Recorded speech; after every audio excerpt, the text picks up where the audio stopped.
Bonjour et bienvenue à Nova Pača, en République tchèque, pour la 5e épreuve du championnat d'Europe FIA d'autocross et de cross-car. Cette piste est surnommée le temple de l'autocross et tous les pilotes rêvent de s'affronter ici, au moins une fois dans leur vie. Pour les Français qui participent à leur première saison européenne, c'est justement le baptême du feu. Écoutons leur premier ressenti. C'est une piste qui me ressemble beaucoup, où il faut bien cramponner le volant, pas avoir peur d'aller chercher des extérieurs et gagner en vitesse. Une piste incroyable. On parle souvent de Nova Pača comme la piste mythique de l'autocross. Maintenant que j'ai mis les pieds, je veux dire que c'est incroyable, c'est fantastique. C'est beaucoup de dénivelé, je pense 90% des virages à l'aveugle.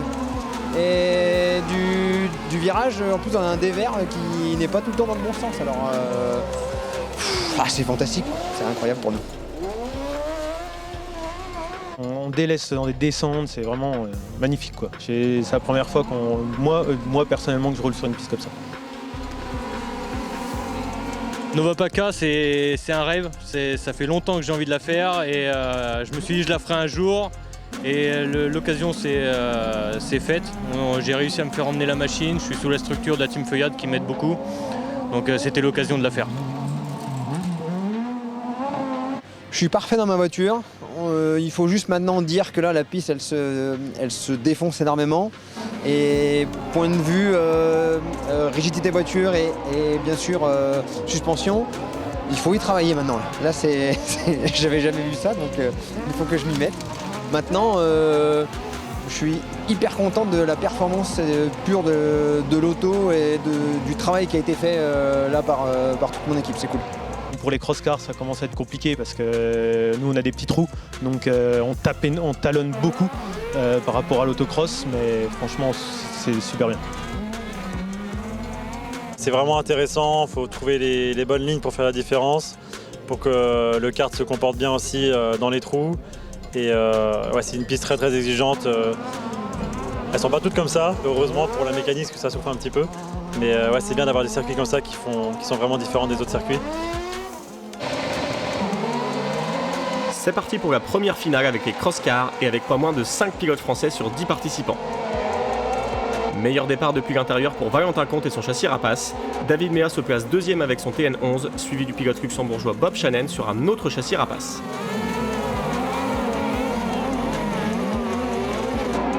Les deux pilotes français attaquent le toboggan de Nova Pača à pleine vitesse et David Mea se porte à l'intérieur. Mais le prochain virage tourne à gauche et Valentin Comte conserve l'avantage. Dans ce même virage, Ivan Pina Chinchilla, sorti 4ème de la grille, récupère la 3ème position et monte ainsi sur le podium provisoire de la course.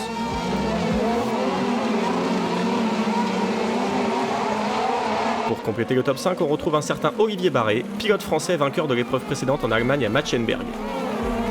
Une fois encore, le pilote du châssis G-Speed montre sa pointe de vitesse, en bagarre avec les meilleurs pilotes du championnat. En 9ème position, nous retrouvons l'autre pilote G-Speed Alban Vigo, qui sera malheureusement contraint à l'abandon. Tout proche du top 5, dont l'ordre reste inchangé, Vincent Mercier et son châssis Speedcar Wonder sont en 7ème position. Devant, le top 5 est très serré, aucune erreur n'est permise, sous peine de perdre des positions. David parvient à se rapprocher encore de Valentin Comte dans le haut du circuit avant de plonger à nouveau dans cette descente impressionnante. Après cette bagarre intense, c'est Valentin Comte qui remporte cette course devant David Mea et Ivan Pina Chinchilla. Première victoire cette année pour le pilote du Camoto Rapace. Quant à David Mea, il assoit un peu plus son avance au championnat sur le pilote espagnol avec 14 points d'avance.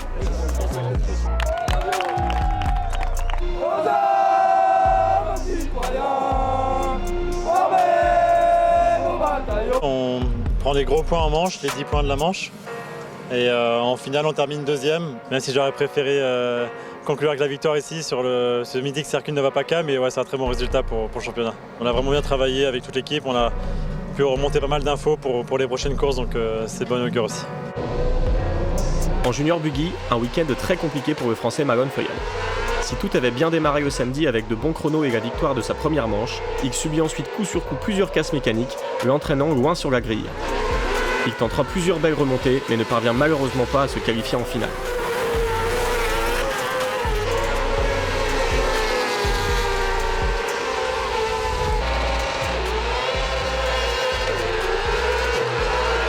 Meilleur départ du néerlandais Nathan Otink devant Egiska Petrunova et Martin Kogomi.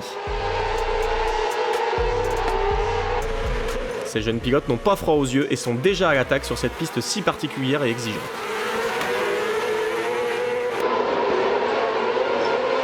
Première descente en tête pour Nathan O'Tink, le néerlandais et son châssis GRR doivent profiter de l'absence de Malone Feuillade pour prendre un peu d'avance au championnat. La jeune pilote tchèque Eliška Pikunová est désormais une habituée des podiums et compte bien décrocher sa première victoire en junior buggy. Alors que la bagarre s'intensifie pour les 4e et 5e places, un accrochage a lieu dans le bas de la descente entre Anna Dubravova et Lars Riedveld. Eliška Pikunová en profite pour dépasser Nathan O'Tink et s'emparer de la première position.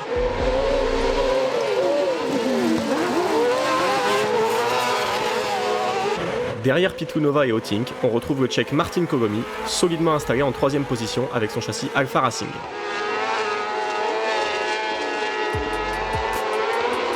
La jeune pilote tchèque Eliška Pikunová devient ainsi la première pilote féminine à remporter une épreuve européenne d'autocross devant le néerlandais Nathan O'Tink et le tchèque Martin Kogomi.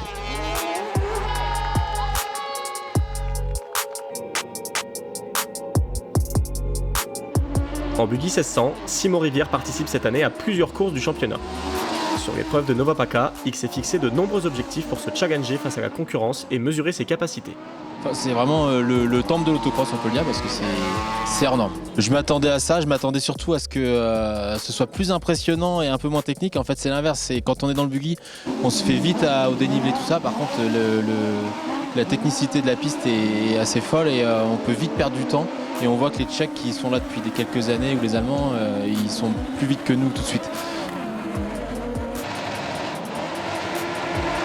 Le Tchèque Arno Stefarian sur son châssis Alfa Racing part en pole position devant les deux châssis Fast & Speed du néerlandais Melvin Klaassen et du Tchèque Václav Kindl. Kindl se porte à l'extérieur sur Klaassen et prend une sérieuse option pour le gain de la 2e position, mais le néerlandais lui répond par l'extérieur et conserve de la vitesse pour ravir au passage la tête de la course à Arno Stefarian.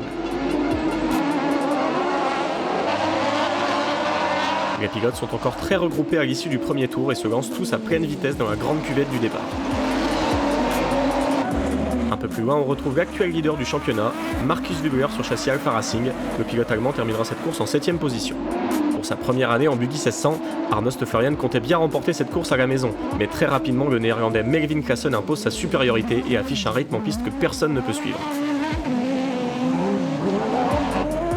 Pour le top 3 en revanche, la bagarre est rude. Accrochage entre Arno Stefarian et Václav Kindl, le Tchèque est envoyé sur l'extérieur et cela permet à Ricardo Otto, pilote néerlandais sur châssis GRR, de s'engouffrer à l'intérieur pour prendre la 3e position. Le champion d'Europe junior buggy 2023, Arno Stefarian doit désormais subir les assauts du Fast & Speed de Bart van der Putten. Le néerlandais est très rapide et a l'air bien décidé à se rapprocher du podium. En tête de cette finale, Melvin Klaassen termine une course parfaite sur la plus haute marche du podium. Ricardo Otto est 2e après avoir dépassé Václav Kindl, équipé d'une motorisation très atypique avec un Ducati Panigale.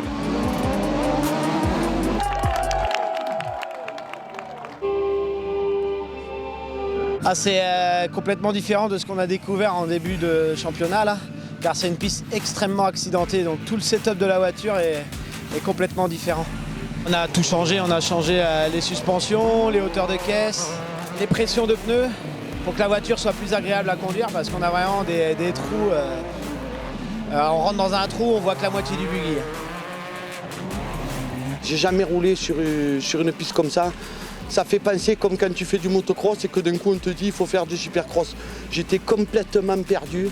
J'ai vachement travaillé sur les réglages des amortisseurs aussi pour m'apporter du confort parce que c'était infernal. Et on a réussi pour les phases finales à trouver un peu des bons réglages.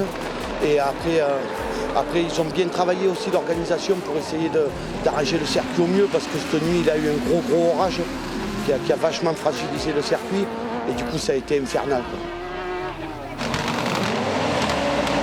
Le Tchèque David Horak réalise un énorme départ depuis l'extérieur et prend déjà 10 mètres d'avance sur ses poursuivants dès le premier virage. Le pilote tchèque Zdeněk Antoni, très solide cette année, sort 2e et on retrouve notre français Robert Teuil en 3e position, suivi de près par le champion d'Europe en titre Petr Nicodème. 2 autres Français dans cette finale avec Olivier Dufour et Christophe Périchot.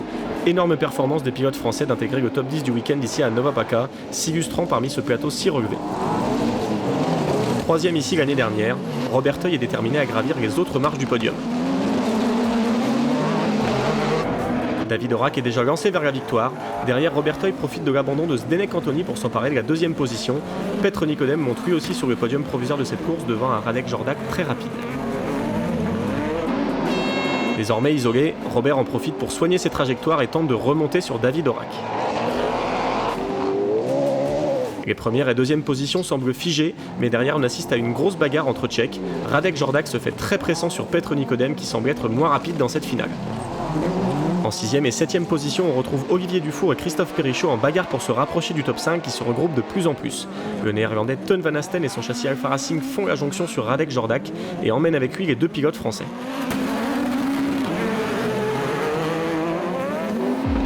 C'est de plus en plus difficile pour Petr Nikodem qui fait bouchon. Radek Jordak tente sa chance à l'intérieur en bas du circuit. Il y a contact mais ça passe. Teun Van Asten en profite également pour s'emparer de la 3e position. Nikodem est en grosse difficulté et nos deux pilotes français vont tout faire pour gagner encore une position sur le pilote tchèque.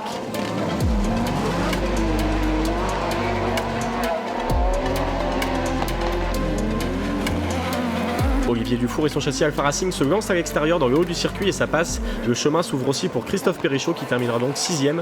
Olivier Dufour intègre le top 5. Victoire impériale de David Horak devant Robertoy et Radek Jordak. Robert concrétise un week-end très performant par un podium et réalise ainsi une très belle opération sur le plan comptable.